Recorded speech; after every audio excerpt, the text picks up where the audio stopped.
Di Yujang Desa, berdiri sebuah masjid tua yang sederhana, beratapkan genteng kusam, dan berdinding cat yang mulai mengelupas. Tak banyak yang tahu siapa yang setiap hari menjaga kebersihan dan keindahannya. Sosok itu adalah kakek Hasan, lelaki tua yang tinggal di sebuah gubuk reyot tak jauh dari masjid. Tubuhnya membungkuk, rambutnya memutih seluruhnya, tapi matanya masih tajam dan hatinya tetap teguh dalam ibadah. Setiap pagi, sebelum subuh, kakek Hasan sudah berdiri di serambi masjid dengan sapu lidi di tangan. Ia menyapu halaman, mengepel lantai, bahkan mencuci sajadah-sajadah masjid. Tak pernah ia minta bayaran, tak pernah pula ia mengeluh. Senyum tuanya selalu hadir, bahkan ketika perutnya kosong atau kakinya nyeri karena usia. Ia menganggap apa yang dilakukannya sebagai ibadah, bukan pekerjaan. Beberapa warga mengenalnya sebagai orang saleh yang tidak banyak bicara. Anak-anak kecil sering menyapanya Mbah Masjid. Para jemaah pun kadang mengangguk hormat ketika melihatnya. Namun tidak semua orang menaruh hormat. Sebagian warga mencibirnya karena hidup dalam kemiskinan yang menyedihkan. Mereka tak percaya bagaimana orang bisa begitu dekat dengan rumah Allah, tapi tetap hidup tak layak. Masak tiap hari di masjid, tapi tetap makan singkong dan rebusan daun singkong, komentar seorang ibu di warung. Mungkin hidupnya banyak dosa dulu, jadi dibiarkan menderita sekarang, sahut yang lain. Fitnah kecil seperti ini tumbuh liar, walau tidak pernah didengar langsung oleh kakek Hasan, tapi Allah pasti mendengarnya. Suatu hari, suasana masjid berubah. Seorang tokoh terpandang baru saja kembali dari Tanah Suci. Namanya Haji Karim. Ia mengenakan jubah putih bersih dengan peci hitam mengkilap dan tasbih besar menggantung di leher. Kehadirannya disambut dengan pujian dan penghormatan. Warga berbondong-bondong datang ke rumahnya untuk minta doa atau sekadar mencium tangannya. Pak, Haji Karim lalu ditunjuk sebagai ketua pengurus masjid yang baru, menggantikan ustaz lama yang pindah ke kota. Dengan jabatan itu, ia merasa memiliki kuasa atas rumah ibadah itu. Ia mulai mengatur banyak hal, jadwal imam, kotak amal, bahkan siapa yang boleh azan. Namun ada satu hal yang mengusiknya, kehadiran kakek Hasan yang tetap setia di masjid dan tetap disegani oleh beberapa jemaah tua. Siapa sebenarnya orang tua itu? Tanya Pak Haji pada salah satu pengurus. Itu kakek Hasan. Pak Haji sudah lama bantu masjid, sejak dulu malah, jawab pengurus. Kenapa tidak pernah kelihatan di acara resmi, tidak pernah ikut rapat, tidak juga terlihat berkurban? Tak, Haji mengerutkan dahi. Beliau orang miskin, Pak. Hidup sebatang kara. Tapi ya itu, setia sekali bersihkan masjid, tanpa diminta. Pak Haji Karim diam sejenak. Ia tak suka mendengar seseorang dihormati hanya karena kesetiaan dan keikhlasan. Ia merasa pamornya sebagai tokoh besar bisa terganggu oleh sosok tua renta yang tak punya apa-apa, tapi mampu menarik simpati warga lewat pengabdian sunyi. Sejak hari itu, pandangan Pak Haji terhadap kakek Hasan berubah. Setiap kali mereka berpapasan di masjid, Pak Haji hanya melirik dingin, tidak ada salam, tidak pula senyum. Kakek Hasan tetap menunduk dan melanjutkan pekerjaannya tanpa menggubris perubahan sikap itu. Namun desus-desus mulai muncul. Pak Haji mulai menyindir dalam khotbah Jumat tanpa menyebut nama. Di akhir zaman ini, katanya dari mimbar, akan banyak orang yang berpura-pura saleh, tampil sederhana, rajin ke masjid, tapi siapa tahu hatinya penuh tipu daya. Kid, waspada. Jangan tertipu oleh penampilan tua renta. Setan bisa memakai siapa saja sebagai alatnya. Beberapa jemaah menoleh ke arah kakek Hasan yang duduk bersila di pojok masjid. Tatapan mereka berubah ragu. Fitnah perlahan menanamkan benihnya. Kakek Hasan tak menanggapi. Ia tetap datang ke masjid, tetap menyapu seperti biasa, tetap duduk dalam sujud panjang di sepertiga malam. Ia tidak tahu bahwa awan kelabu mulai menggantung di atas kepalanya. Ia tidak tahu bahwa seseorang sedang merencanakan sesuatu yang akan mengubah hidupnya selamanya. Pada suatu malam, ketika semua warga tertidur, Pak Haji Karim datang sendirian ke masjid. Ia membawa sebuah karung lusuh berisi uang yang disisihkannya dari kotak amal. Uang yang seharusnya digunakan untuk renovasi masjid dan santunan yatim. Ia menyembunyikannya di balik almari kayu di pojok belakang mihrab, tempat yang jarang dijamah orang. Esoknya, saat fajar menyingsing, suara riuh menggema dari pelataran masjid. Salah satu pengurus menemukan kotak amal terbuka dan kosong. Uang jutaan rupiah hilang. Warga panik. Kehebohan terjadi. Semua mata mencari siapa yang paling mungkin berada di masjid malam itu. Dan seperti yang sudah dirancang, semua jari akhirnya menunjuk ke satu sosok renta yang sedang menyapu halaman depan. Seperti biasa kakek Hasan, ia hanya diam ketika ditanya. Matanya sendu, wajahnya tenang, tapi dalam hatinya mulai terasa dingin yang tak biasa. Dingin yang datang dari ketidakpercayaan manusia, dari fitnah yang tumbuh subur, dan dari hati yang sudah buta oleh kekuasaan. Dan dari kejauhan, Pak Haji Karim tersenyum samar. Rencananya berjalan sempurna. Untuk saat ini, Jumat pagi datang dengan langit cerah. Suara azan subuh menggema dari masjid tua di tengah desa. Seperti biasa, mengawali hari-hari tenang bagi warga. Seperti pagi-pagi lainnya, kakek Hasan sudah berdiri di serambi masjid, menyapu dedaunan yang gugur di halaman. Badannya sedikit membungkuk, tapi ayunan sapunya tetap mantap. Usai subuh, beliau duduk di serambi, membaca Al-Quran pelan, menunggu matahari naik perlahan. Namun, ketenangan hari itu pecah sekitar pukul 7 pagi. Saat Pak Ramli, bendahara masjid, membuka kotak amal untuk menghitung uang yang terkumpul selama seminggu. Matanya membelalak, tangannya gemetar. Kotak amal yang biasanya penuh berisi uang lembaran dan logam, kini hanya berisi beberapa lembar seribuan dan koin receh. Tidak masuk akal. Loh, mana uangnya? Gumam Pak Ramli dengan napas terburu. Ia memanggil pengurus lain, membuka ulang kotak itu di depan saksi. Semuanya bingung. Seluruh isi, yang semestinya lebih dari 20 juta rupiah, hilang entah ke mana. Tak ada bekas congkelan. Tak ada kunci rusak. Kotak itu terlihat baik-baik saja, tapi isinya lenyap. Kabar itu menyebar cepat di kalangan warga. Apalagi hari itu Jumat, saat orang-orang mulai berdatangan ke masjid lebih awal. Dalam waktu kurang dari 1 jam, masjid yang biasanya damai berubah menjadi tempat penuh bisik-bisik, sorot mata curiga, dan kemarahan yang ditahan-tahan. Pak Haji Karim, mengenakan jubah putih dan sorban tipis, melangkah masuk ke area masjid. Ia melihat kegaduhan yang tidak biasa, dan dengan suara berat, ia bertanya, "Ada apa ini? Kenapa ramai?" Pak Ramli menjelaskan dengan gugup, "Uang kotak amal, Pak Haji, hilang totalnya. Entahlah, mungkin 25 juta lebih." Pak Haji mengerutkan dahi. Ia mengangguk pelan, lalu menatap sekeliling. Siapa saja yang punya akses ke dalam masjid selama ini? Tanyanya serius.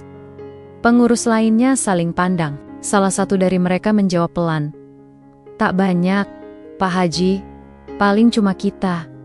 Dan, ya, kakek Hasan." Seperti disambar petir, semua kepala menoleh serempak ke arah pria tua kurus yang duduk tak jauh dari mimbar. Ia tengah menyapu pojok karpet dengan kain basah. Wajahnya tenang, seperti tidak terganggu oleh keributan itu.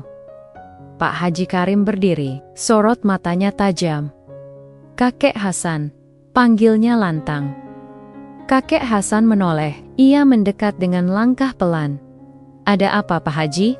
"Wong, kotak amal hilang," kata Pak Haji datar. "Dan satu-satunya orang yang selalu berada di sini adalah Anda."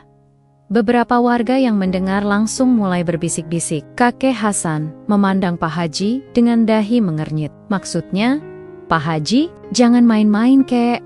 Ini bukan perkara kecil." Puluhan juta uang, umat hilang dari kotak amal. Tidak ada tanda perusakan. Tidak ada orang lain yang setiap hari di sini kecuali Anda, kata Pak Haji dengan nada menekan.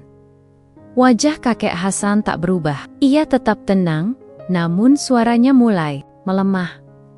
Saya tidak mencuri, Pak Haji. Saya bahkan tidak pernah menyentuh kotak itu. Kalau begitu, mana buktinya? Bentak seorang warga. Buktinya apa? Tanya kakek Hasan pelan. Buktinya? Kalau bukan Anda pelakunya, sambung warga lain. Kakek Hasan menarik napas panjang. Saya tidak bisa membuktikan apapun, tapi Allah Maha Tahu. Saya tidak melakukannya. Kalimat itu seolah menambah kemarahan yang sudah berkumpul di udara. Suara-suara sumbang mulai terdengar dari beberapa penjuru. Loh, kalau nggak bisa buktiin, berarti bisa aja benar kan? Selama ini diem aja di masjid, rupanya ada niat busuk toh. Pak Haji Karim mengangkat tangan untuk menenangkan. Namun suaranya terdengar seperti vonis. Saya tidak ingin menuduh sembarangan, Kek. Tapi situasi ini sangat mencurigakan. Kita tidak punya CCTV. Tidak ada saksi. Tapi hanya satu orang yang tiap malam ada di sini. Kita tak bisa menutup mata. Kakek Hasan diam. Matanya menatap lantai masjid. Di bawahnya, tempat ia biasa sujud setiap malam, kini menjadi tempat tuduhan itu dilemparkan. Pak Ramli mencoba membela. Pak Haji, kita belum tentu bisa simpulkan begitu. Kita belum tanya siapapun di sekitar masjid. Bisa saja ada orang luar yang... Tapi pintu masjid dikunci setiap malam bukan? Potong Pak Haji. Pak Ramli mengangguk ragu.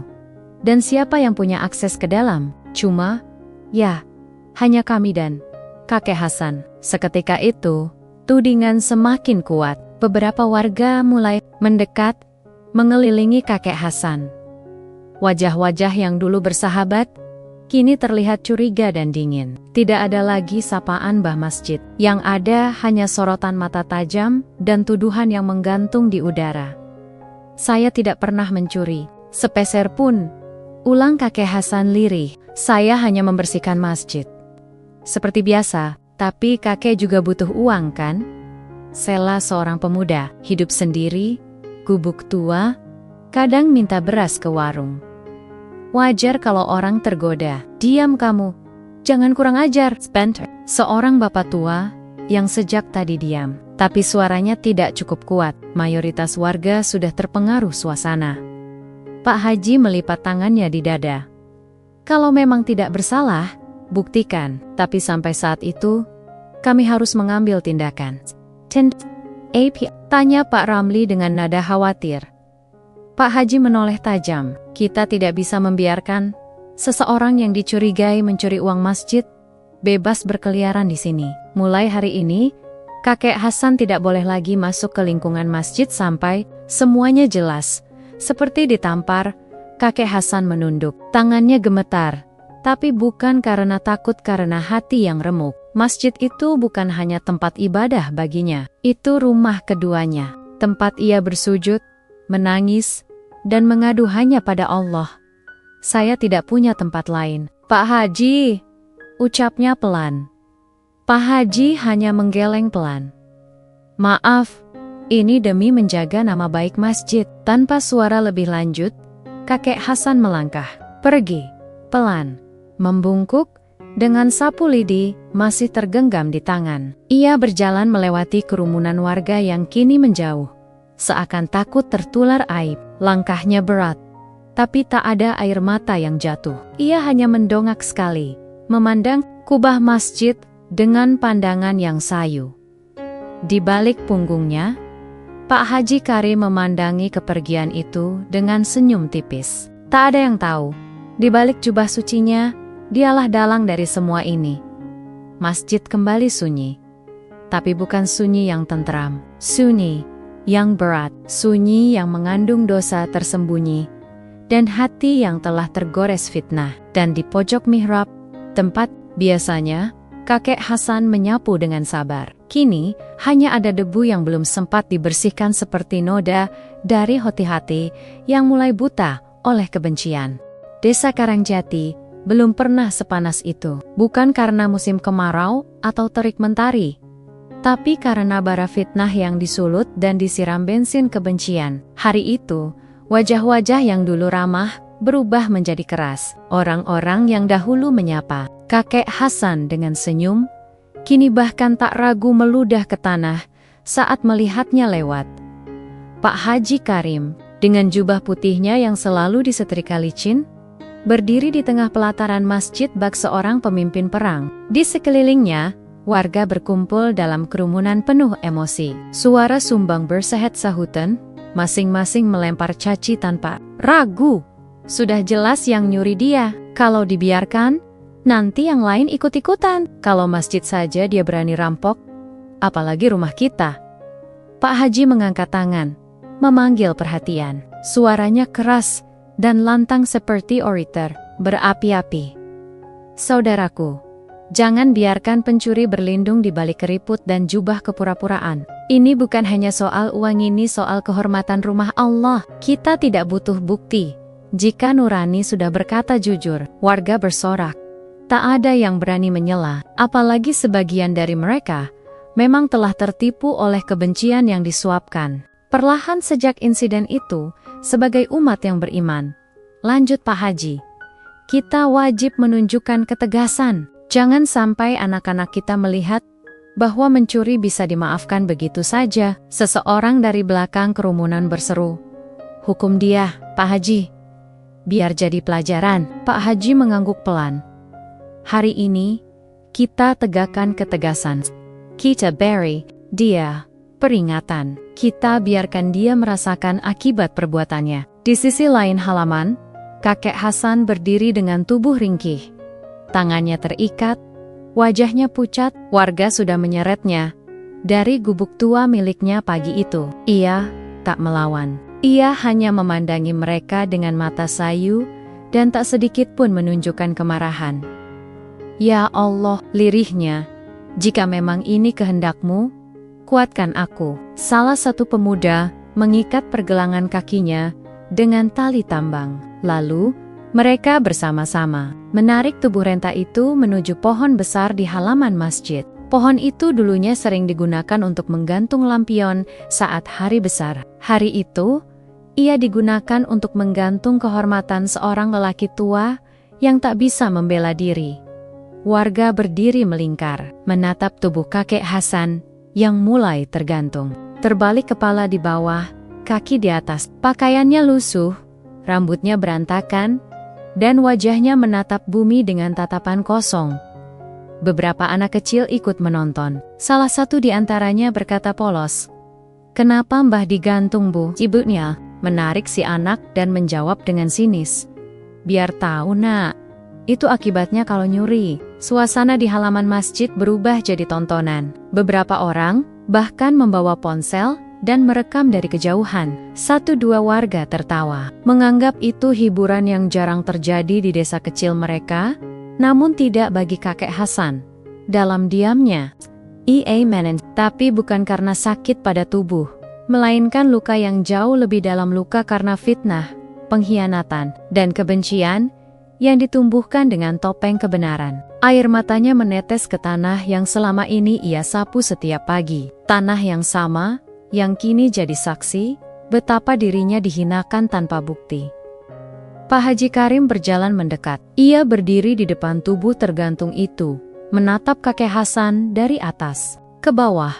"Bertobatlah, Kek," katanya dengan nada dingin. "Mungkin Tuhan masih berbelas kasih pada orang setua Anda." Kakek Hasan mengangkat wajahnya pelan. Meski darah mulai turun ke kepala karena posisi tergantung, suaranya tetap terdengar jernih. "Saya tak mencuri, dan saya tak akan berdusta hanya demi memuaskan kalian." "Masih keras kepala," gumam Pak Haji, lalu meludah di tanah. Ia pun berbalik dan memerintahkan pengurus masjid untuk membiarkan kakek Hasan tergantung sampai sore. Waktu bergulir perlahan, matahari naik tinggi, membakar pelataran masjid. Tubuh kakek Hasan semakin lemas. Sesekali terdengar napasnya yang berat, tapi tak seorang pun menaruh iba. Beberapa warga mulai bosan dan kembali ke rumah. sisanya masih berkumpul, membicarakan hal-hal lain sambil sesekali melirik tubuh tua yang masih tergantung. Pak Haji pun akhirnya pergi juga, masuk ke rumahnya yang sejuk dengan kipas angin dan segelas teh hangat. Dalam hatinya, Ayah merasa perhes. Dengan membungkam kakek Hasan secara simbolis, ia yakin citranya sebagai pemimpin desa akan semakin kukuh. Sore menjelang, langit mulai berwarna jingga. Angin perlahan turun dari bukit, menyapu dedaunan dan membawa hawa sejuk. Seorang anak remaja yang kebetulan kembali ke masjid untuk ambil sandal melihat tubuh kakek Hasan masih tergantung. "Pak, itu Mbah masih di situ," serunya pada ayahnya yang baru datang. Beberapa warga yang mendengar ikut berdatangan. Mulai merasa ada yang aneh. Tubuh kakek Hasan tak bergerak, wajahnya pucat dan matanya tertutup. "Tolong, turunkan dia," teriak seorang perempuan tua, salah satu jemaah senior yang pernah dibantu kakek Hasan di masa lalu. Beberapa pemuda buru-buru melepaskan tali tambang itu. Tubuh tua itu langsung rebah ke tanah. Nafasnya masih ada, tapi sangat lemah. Teng, dingin, dan nadinya nyaris tak teraba. "Cepat bawa ke rumahnya." Warga yang sebelumnya bersorak, kini diam. Mereka membopong tubuh itu ke gubuk kecil di dekat masjid. Seorang ibu menyelimuti tubuhnya dengan kain tebal. Seorang bapak membawa air hangat, tapi tak ada satupun dari mereka yang benar-benar tahu bagaimana menebus rasa bersalah mereka.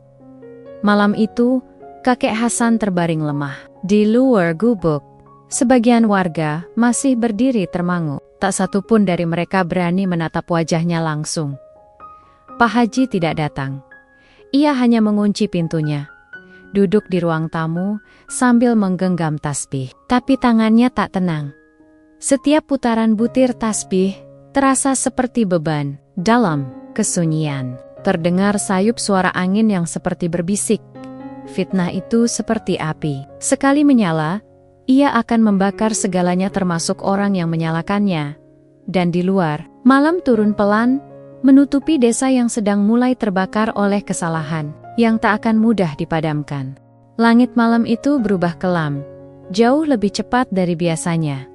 Awan menggulung pekat tanpa bintang. Angin bertiup kencang, menerpa dedaunan hingga berjatuhan, membuat ranting pohon menari liar di pelataran masjid desa Karangjati.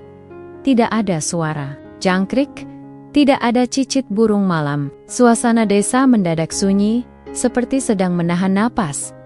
Masjid yang siang tadi riuh oleh amarah, kini tampak muram. Lampu-lampunya meredup, seolah enggan menyinari halaman tempat tubuh renta kakek Hasan sempat digantung dalam hina. Karpet masjid yang biasanya wangi dupa, sore itu tercium anyir seperti terbakar. Beberapa warga yang kebetulan lewat hanya menoleh sekilas ke arah masjid, lalu cepat-cepat melanjutkan langkah mereka. Hawa aneh terasa menekan dada. Di rumah megahnya yang berdiri tidak jauh dari masjid, Pak Haji Karim baru saja berbaring. Jubahnya tergantung rapi, dan tasbih kayu cendana diletakkan di meja kecil dekat bantal. Istrinya, Bu Haji Salamah, sudah tertidur lebih dulu di sisi kanan ranjang. Pak Haji menutup matanya dengan puas. Hari itu, ia merasa telah menunjukkan kekuatan dan wibawanya di depan warga. Ia yakin posisinya sebagai tokoh desa makin kukuh. Namun, malam tak menyimpan ketenangan baginya. Baru beberapa saat setelah ia terlelap, tubuhnya mendadak menegang. Dahinya berkerut, napasnya berubah pendek. Dalam tidurnya, ia bermimpi-mimpi yang terasa lebih nyata dari kenyataan itu sendiri. Ia berdiri di tengah padang pasir yang luas, kering, dan membara. Tak ada pohon, tak ada awan, hanya cahaya merah, seperti senja yang tak kunjung padam. Angin panas menerpa wajahnya. Tiba-tiba, dari kejauhan, muncul sosok berjubah putih. Wajahnya samar, tapi tatapannya menusuk. Sosok itu mendekat perlahan, membawa sebuah tongkat kayu panjang. "Wahai yang mengaku haji," suara sosok itu bergema, dalam dan berat. "Apakah kau pikir fitnahmu tak bersisa?" Pak Haji mundur selangkah, tapi tubuhnya seolah tertahan. Kakinya seperti menancap di tanah. Ia ingin menjawab, tapi mulutnya keluh. Sosok itu mengangkat tangan, dan seketika tanah di bawah kaki Pak Haji merekah, membentuk lubang besar berisi kobaran api. Asap mengepul ke langit, dan suara jeritan samar terdengar. Dari dalamnya, tangannya ditarik. Pak Haji berteriak. Ia diseret ke arah jurang api itu, dengan kuku-kuku yang mencengkeram pasir, namun tak mampu menahan. Tidak, tidak, kakak, teriak Pak Haji dalam tidurnya. Ia terbangun dengan napas tersengal. Tubuhnya basah oleh keringat. Jantungnya berdetak kencang. Dadanya nyeri seperti habis ditindih batu besar. Ia melihat sekeliling, memastikan dirinya masih di kamar, tapi tubuhnya terasa panas. Bukan seperti demam, melainkan seperti terbakar dari dalam. Ia bangkit, tergopoh ke kamar mandi, dan menyalakan lampu. Ia menatap wajahnya di cermin. Sekejap, dunia seolah berhenti.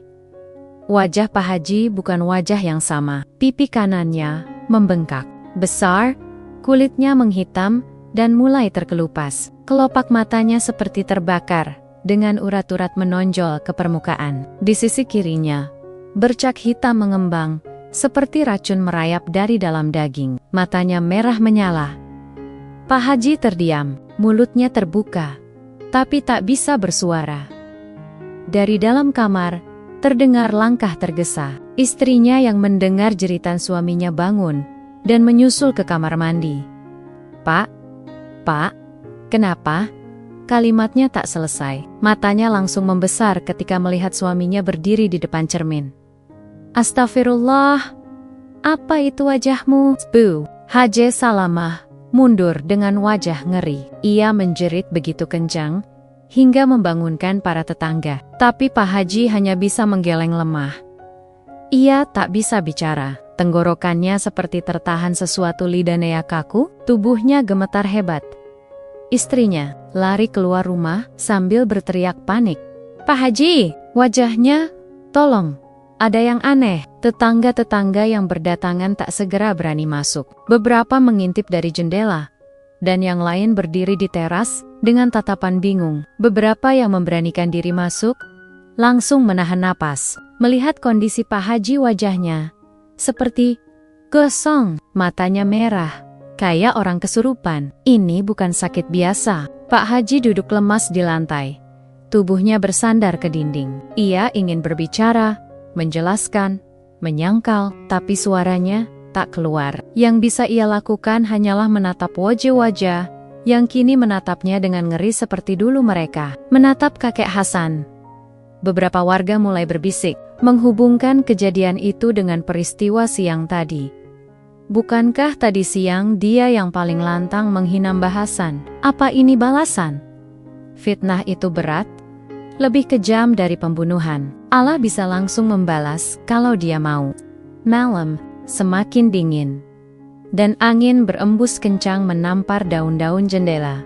Hawa di sekitar rumah Pak Haji seolah berubah. Banyak yang merasakan sesak di dada saat mendekat. Beberapa bahkan merasa seperti ada suara tangis lirih dari arah masjid. Walau tidak ada siapa-siapa di sana, di luar ramah, seekor burung gagak melintas dan bertengger di pohon dekat pagar, menatap lurus ke jendela kamar Pak Haji yang kini hanya remang-remang diterangi lampu temaram. Warga membawa Pak Haji ke ruang tengah. Mereka tak tahu harus berbuat apa. Tidak ada dokter desa. Ustadz pun sedang pergi ke kota. Yang bisa mereka lakukan hanya membaca ayat-ayat suci, berharap Allah memberi petunjuk. Pak Haji mulai menangis. Air matanya jatuh perlahan, menetes ke lantai. Tapi bukan hanya karena sakit yang tak tertahankan, melainkan karena rasa takut-takut bahwa mimpinya tadi bukan sekadar bunga tidur, tapi pertanda nyata dari azab yang turun. Ia teringat sosok berjubah putih yang menyeretnya, kobaran api yang membara, dan suara yang berkata, "Fitnahmu tak bersisa." Dan malam pun terus berjalan dalam sunyi, dengan satu rumah yang berubah menjadi pusat bisik-bisik ngeri. Sementara di gubuk kecil di dekat masjid, seorang lelaki tua dengan tubuh lemah masih bersujud. meski suaranya tak didengar siapa-siapa. Pagi belum sepenuhnya tiba. Fajar baru menyemburat samar di ufuk timur. Namun desa Karangjati sudah gaduh. Warga berkumpul di depan rumah besar Pak Haji Karim. Masih mengenakan sarung dan baju tidur. Malam yang mencekam belum benar-benar usai. Suara teriakan panik dari dalam rumah Pak Haji telah membangunkan seluruh penjuru desa. Pak Haji kenapa? Cepat, panggil orang. Lihat itu wajahnya. Suara istri Pak Haji, Bu Hajah Salamah, terdengar histeris sejak dini hari. Beberapa warga yang nekat masuk lebih dulu sempat melihat wajah Pak Haji yang bengkak dan menghitam, seperti terbakar. Mulutnya terbuka, tapi lidahnya seolah membatu. Ia menggeliat di lantai, mencoba berdiri, namun tubuhnya limbung. Pak RT dan beberapa warga mulai masuk lebih dalam, menyusuri ruangan demi ruangan, mencari tahu apa sebenarnya yang terjadi. Ketika mereka masuk ke kamar utama, salah seorang pemuda berteriak, itu apa di bawah ranjang?" Semua menoleh. Seorang warga muda memberanikan diri menunduk dan mengangkat sepotong karpet lusuh. Di bawah ranjang kayu besar, tertumpuk beberapa karung kecil berwarna coklat. Saat dibuka, isi karung itu membuat semua mata terbelalak. Lembaran uang tunai dalam jumlah besar, tertumpuk rapi, terikat karet 10/4 ini, uang masjid. Gumam Pak Ramli, bendahara masjid, yang kebetulan ikut dalam kerumunan itu, ia mengenali sebagian dari ikatannya. Beberapa dari tumpukan uang itu masih dibungkus plastik bening bertuliskan label kotak amal Masjid Karangjati. Semua diam. Ruangan itu seperti mendadak kehilangan udara. Suara-suara lenyap, digantikan oleh perasaan kaget, marah, dan malu yang bercampur aduk. "Ya Allah," kata Pak RT dengan suara pelan. "Jadi, uang yang hilang itu disembunyikan di sini?" Warga saling pandang. Ada yang langsung menatap tajam ke arah Pak Haji yang kini terduduk di lantai, tubuhnya lemas dan gemetar. Mata Pak Haji menatap ke arah tumpukan uang itu. Ia mencoba membuka mulut, mungkin hendak membela diri atau berbohong, tapi lidahnya tak bergerak, hanya napas berat yang keluar, dan air mata yang mengalir pelan dari kedua matanya. Bu Hajah memeluk suaminya dengan bingung. "Apa ini, Pak? Ini uang masjid? Astagfirullah." Pak Haji ingin menjawab, ingin berteriak bahwa ini bukan seperti yang mereka pikirkan, bahwa semua ini bisa dijelaskan. Tapi lidahnya benar-benar keluh, seolah tertahan oleh kekuatan yang tak terlihat. Tangannya gemetar menunjuk ke arah karung itu, lalu ke dirinya sendiri. Ia menangis, merangkak, mencengkeram ujung jubah istrinya, seperti meminta tolong. Namun semua orang di ruangan itu tahu, kebenaran telah tersingkap, dan mulut manusia bisa berbohong, tapi bukti tidak pernah berdusta. Beberapa warga mulai menangis, bukan karena iba pada Pak Haji, tapi karena ingatan mereka tentang seseorang yang mereka arak, hina dan gantung, seperti penjahat kemarin sore, sosok renta yang tak mampu membela diri, tapi tetap bersujud meski dihina. "Bahasan," bisik seseorang. "Ya Allah, kita salah." Yukap yang lain Pak Ramli langsung berdiri. "Kita harus temui Bahasan, kita harus minta maaf." Kerumunan pun segera bergerak keluar dari rumah Pak Haji. Mereka berjalan cepat menuju gubuk kecil yang berada di samping masjid, tempat di mana kakek Hasan biasa tinggal. Embusan angin pagi membawa aroma lembab dari rumput basah dan tanah yang baru terkena embun. Langkah mereka makin cepat, degup jantung dipenuhi rasa bersalah yang mendesak. Namun saat mereka sampai di depan gubuk itu, mereka hanya mendapati pintu yang terbuka lebar. Tidak ada siapa-siapa di dalam. Kasur tua yang biasa dipakai kakek Hasan sudah terlipat rapi. Gelas air dan sajadah pun tersusun seperti tak pernah disentuh. Seakan pemiliknya sudah tahu bahwa ia tak akan kembali ke sana. Pak RT melangkah masuk, menelusuri dengan hati-hati. "Bah, Hasan?" Sunyi, tak ada jawaban. Pak Ramli menyibak ke lambu, dan hanya menemukan Al-Quran tua yang terbuka di halaman, yang telah menguning. Angin membalik lembarannya pelan, seperti menyampaikan pesan yang tak terdengar. "Dia sudah pergi," ucap salah satu warga dengan suara parau. "Pergi kemana?" Tak ada yang tahu. Bahkan jejak kakinya pun tak ada. Tidak di sekitar halaman, tidak di jalan tanah, seakan bumi menelan jejaknya. Atau mungkin langit yang mengangkatnya. Pak Haji, yang digotong dalam keadaan lemah ke teras masjid, hanya bisa memandangi gubuk kosong itu dengan mata merah dan tubuh menggigil. Ia tahu, di balik semua kebisuannya sekarang, nuraninya berkata jelas. Ia telah menzalimi seseorang yang dekat dengan Allah. Warga hanya berdiri terdiam. Tak ada yang berani berkata apa-apa. Rasa malu menyelimuti mereka, seperti kabut pekat. Yang tersisa hanyalah sunyi-sunyi yang menyesakkan dada. Bahkan burung pun enggan berkicau pagi itu. Bu Hajah masih setengah linglung, hanya duduk di samping. Suaminya memeluk lutut. Ia berbisik, "Pak, semua orang sudah tahu. Semua sudah lihat. Tapi Mbah Hasan sudah pergi. Kita tak sempat minta maaf." Tak lama kemudian, Pak Ustaz Rahman, tokoh agama yang baru kembali dari kota, tiba di masjid. Begitu mendengar penjelasan warga dan melihat sendiri kondisi Pak Haji serta uang yang ditemukan, beliau hanya menghela napas panjang.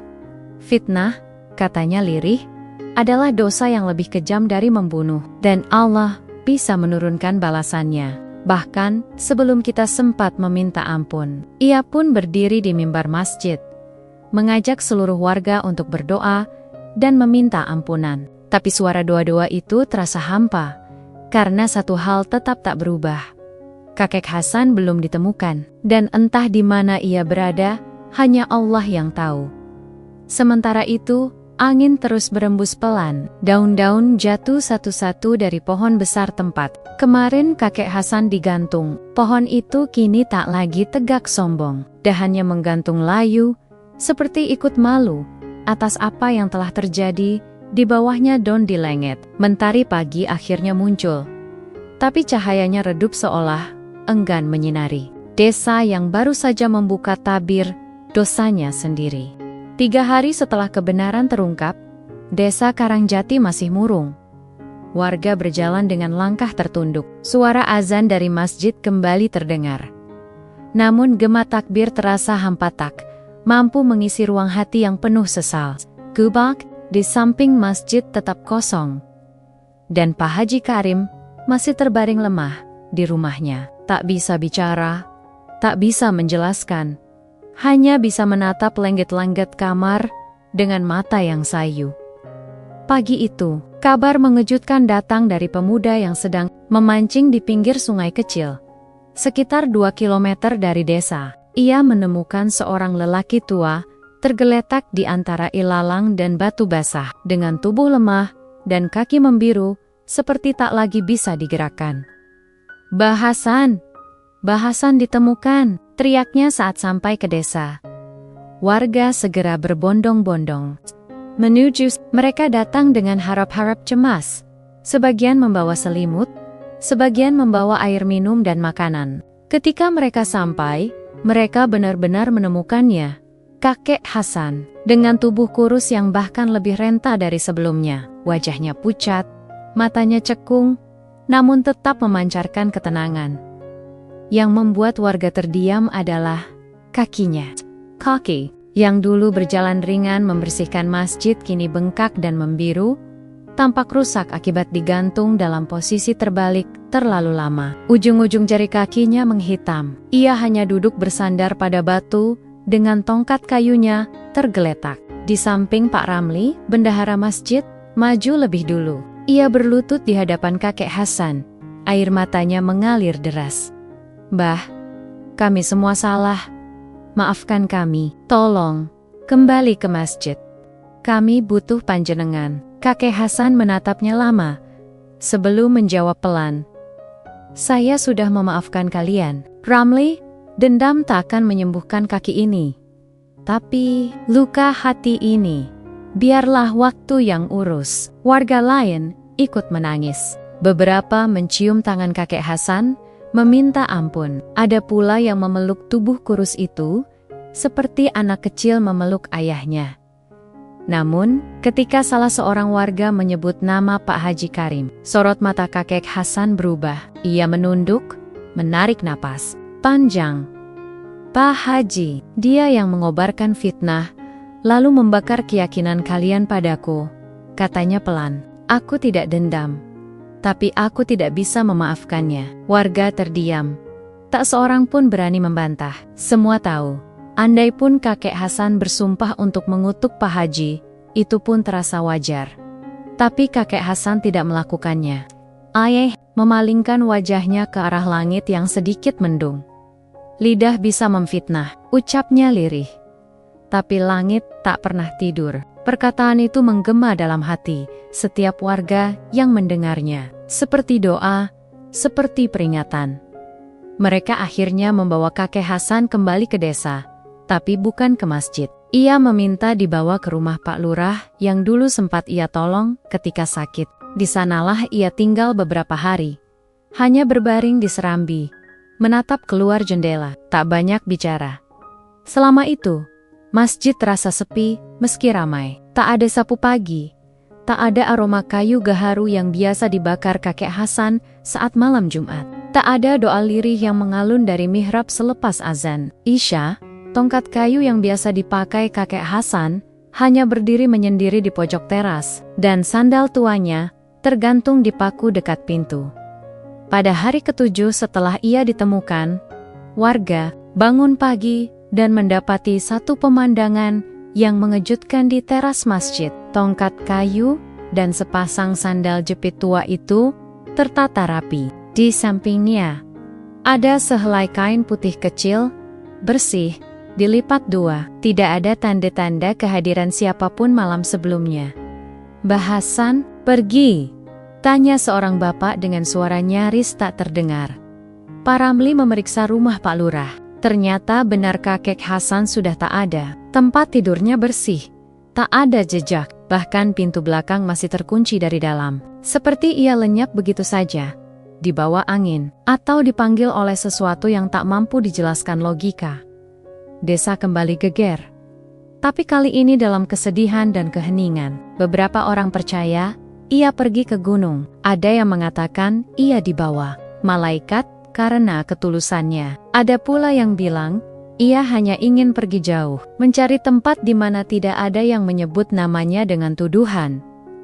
Namun apapun ceritanya, satu hal pasti, ia telah menghapus jejak, meninggalkan tongkatnya, dan membawa keperihan di kaki yang tak akan pernah sembuh. Bukan hanya karena luka fisik, tapi karena kepercayaan yang pernah dirobek dan diinjak oleh orang-orang yang dulu ia bantu dengan ikhlas. Sejak hari itu, Masjid Karangjati berubah. Azan tetap berkumandang, tapi setiap suara takbir terasa membawa beban. Nama kakek Hasan selalu disebut dalam doa.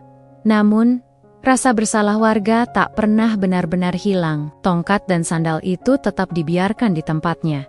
Tak pernah dipindah sebagai pengingat, dan Pak Haji, tubuhnya makin kurus, wajahnya makin jelek, lidahnya tetap keluh. Ia hanya bisa duduk, menatap keluar jendela, setiap hari pada jam yang sama waktu ketika dulu ia berdiri di pelataran masjid, mengarak seorang lelaki tua yang tak bersalah.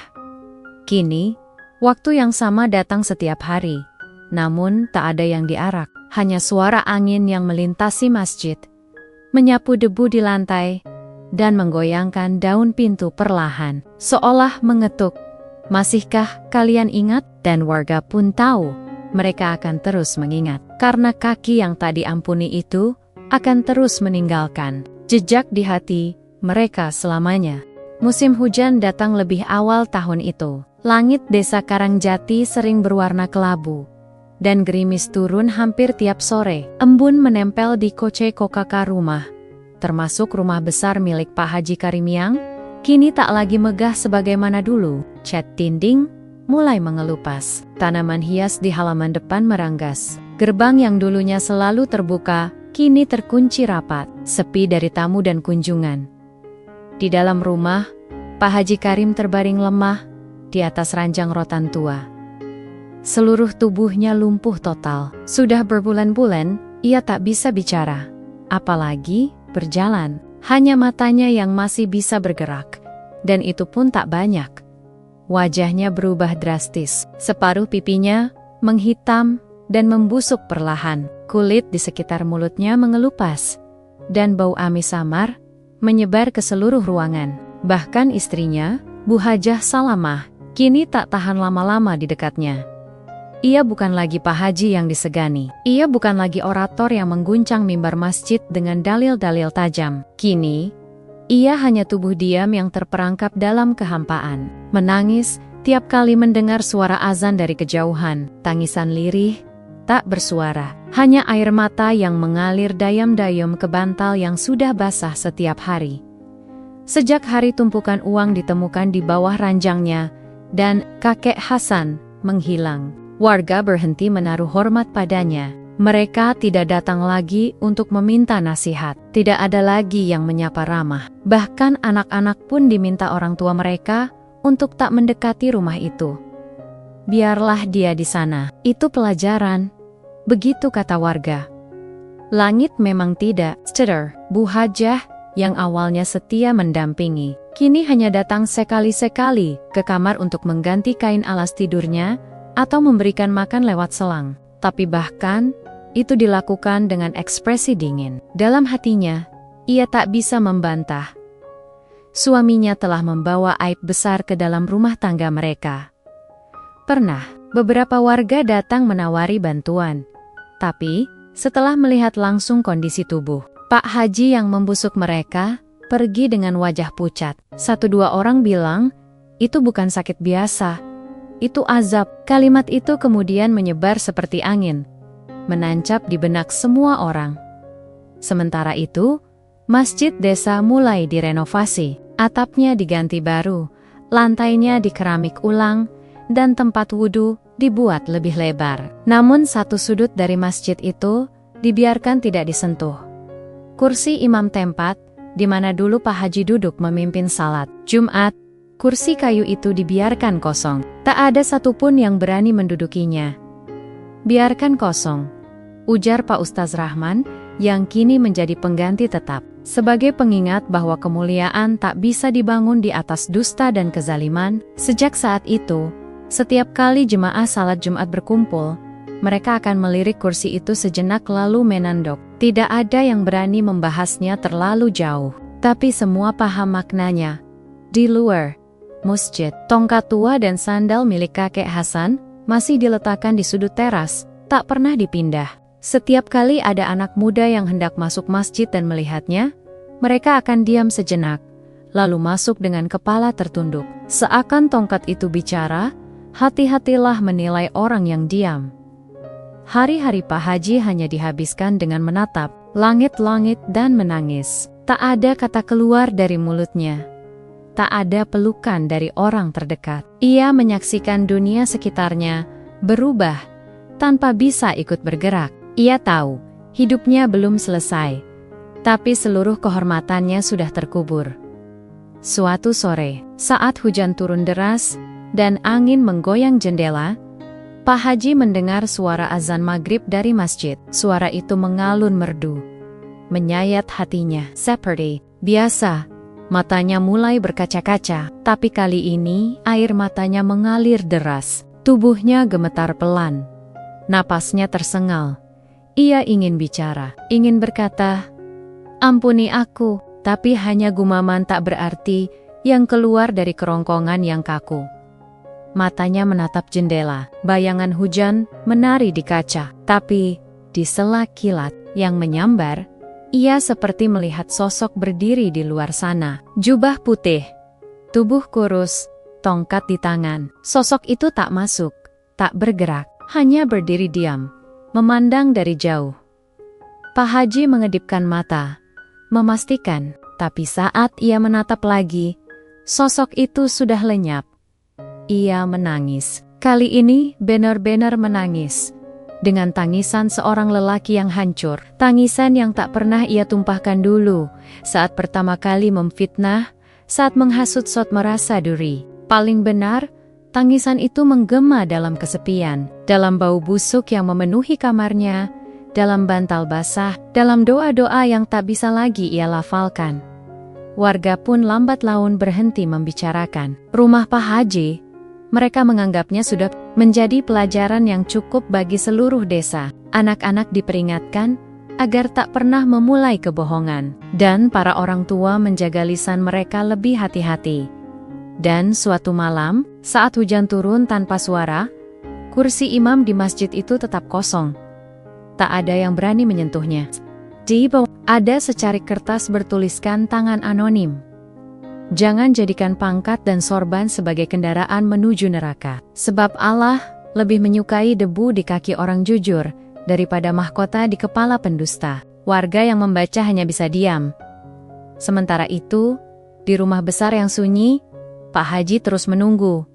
Menunggu akhir, menunggu jawaban dari langit yang tak pernah tidur. Dan setiap azan berkumandang, air matanya kembali mengalir sebagai satu-satunya pengakuan yang tersisa dari mulut yang kini tak mampu lagi berkata.